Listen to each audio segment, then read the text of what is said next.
সালাতে দোয়া কবুল হয়। সালাতে দোয়া কবুলের তিন জায়গা। একটা হচ্ছে তাকবীরে তাহরিমার পরে আমরা সানা পড়ি না, আমরা তো একটা পড়ি, আল্লাহর হাবিব সুন্নাহ এবং নফল নামাজে আরো পড়তেন সানা, ওই দোয়া কবুল হয়। দুই নম্বর জায়গা সালাতে সেজদায় পড়ে দোয়া করলে কবুল হয়। আকরাবু মা ইয়াকুনুল আবদু মির রাব্বিহি ওয়া হুয়া সাজিদ ফাকসিরু ফীহি দুআ। বান্দা যখন সেজদায় লুটিয়ে পড়ে, বান্দা আল্লাহর সবচেয়ে কাছে চলে যায়।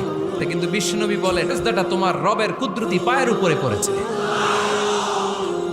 সেজদায় পড়ে দোয়া করেন।